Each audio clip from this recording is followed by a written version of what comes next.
Good morning friends. Myself Patel Dixita from Ashwamik Vidyalay Killa Padi. Friends, today we are discuss about standard 8 subject science chapter number 10, reaching the age of adolescence. Friends, in this unit we are discuss about adolescence and puberty.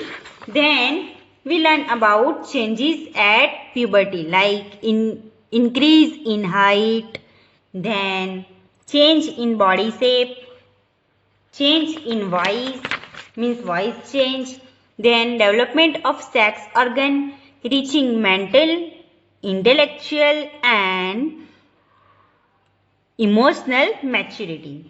Then we discuss about secondary sexual character like in female breast are developed and then in boy hair, okay, like beard, mustaches and facial hair like grow hair in underarms. So it is secondary sexual characters, okay, and these characters are depend on hormones. In female estrogen and in male hormones is testosterone. Then we discuss about role of hormones in engaging reproductive function. So today we are moving to the next topic. It is how is the sex of the baby determined. Means baby का जो sex है वो mail है या female है, baby boy है या फिर बेबी गर्ल है, वो हमें कैसे पता चलेगा? I heard my mother and my aunt talking about my cousin who is going to have a baby. So Paheli की मम्मा एंड उसकी आंटी किसके बारे में? उसके कजिन के बारे में डिस्कस कर रहे थे जिसका बेबी होने वाला था. They were discussing whether she would give birth to a boy और अ गर्ल. सो उसकी कजिन सिस्टर थी, वो बॉय को बर्थ देगी या गर्ल को, वो किसे जन्म देगी? I wonder what makes the fertilize egg develop either into a boy और अ गर्ल. फर्टिलाइज एग जो है वो कैसे बॉय और गर्ल में डिवाइड होता है? Now let's we discuss about this topic, boy और girl. So inside the fertilize egg और zygote is the instruction for determining the sex of the baby. This instruction is present in the thread-like structure called chromosomes in the fertilized egg. So ये fertilized egg जो है या फिर zygote है वो baby का sex fix करता है. मीन्स ये किस पे डिपेंडेड है? एक थ्रेड लाइक स्ट्रक्चर जिसे क्या बोलते हैं? क्रोमोसोम. ओके, सो क्रोमोसोम कैसे होता है? थ्रेड लाइक स्ट्रक्चर होता है. ओके, एक धागे जैसा उसका स्ट्रक्चर होता है. Recall from chapter 8 that chromosomes are present inside the nucleus of every cell. We all know that chromosomes कहाँ होते हैं? सेल के सेंटर में. All human beings have 23 pairs of chromosome in the nuclei of their cell. So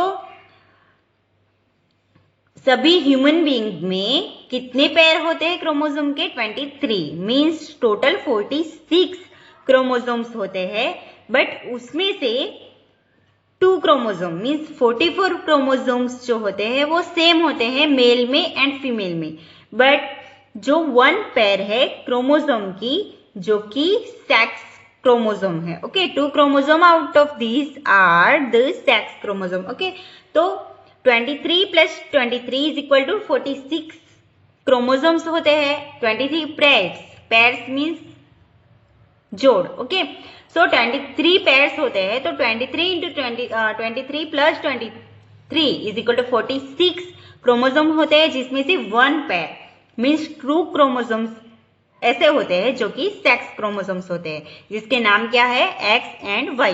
a female has 2 X chromosomes while a male has 1 X and 1 Y chromosome.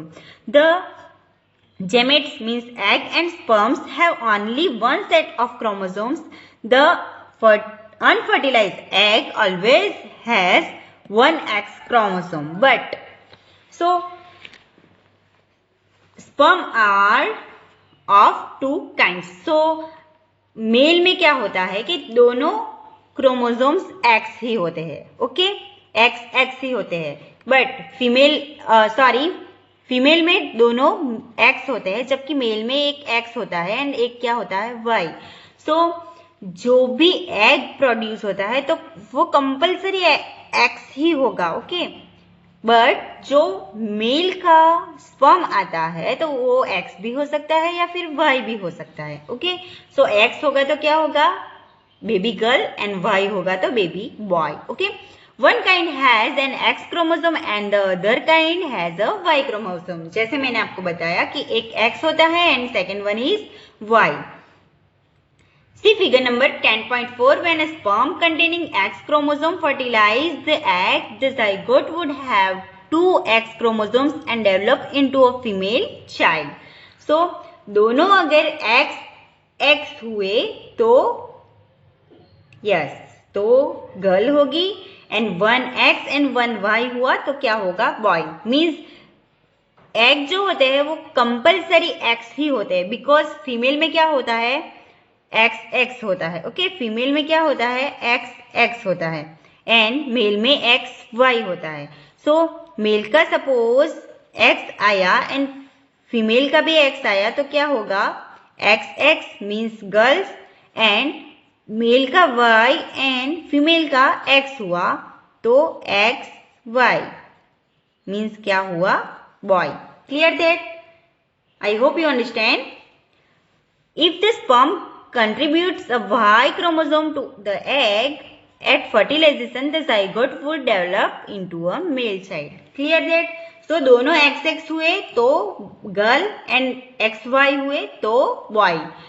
So friends, ये जो gender होती है means sex होता है baby का कि वो boy होगा या फिर गर्ल होगी, तो वो मेल के स्पर्म पे डिपेंडेड है, न कि फीमेल पे. इसीलिए अगर गर्ल है तो लोग क्या करते हैं कि फीमेल जो होती है उसकी मदर होती है बेबी चाइल्ड की, तो उसे बोलते हैं कि इसे लड़की हुई. बट ये डिपेंडेड किस पे है, मेल पे.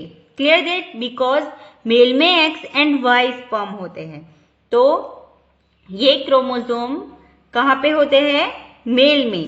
तो ये जो सेक्स है बेबी का तो वो किस पे डिपेंडेड है, मेल के क्रोमोसोम पे. Clear that? Now you know that the sex chromosomes of the father determine the sex of an unborn baby. Clear that? कि वो किस पे डिटरमाइन है, फादर के क्रोमोसोम पे. The believe that the mother is responsible for the sex of her baby is completely wrong and to blame her for this is totally unjustified. जैसे मैंने आपको बताया कि बेबी का जो सेक्स है वो मदर से नहीं आता, वो किससे होता है, फादर से. So mother is not responsible for this and we all know that mother पे क्या किया जाता है, ब्लेम किया जाता है, तो इट इज टोटली अनजस्टिफाइड, वो जस्टिफाइड नहीं है. So friends, I hope you understand today's topic, how is the sex of baby determined, and in the next lecture we are discuss about the next topic, it is hormones other than sex hormones. Clear that? Thank you. Stay home, stay safe.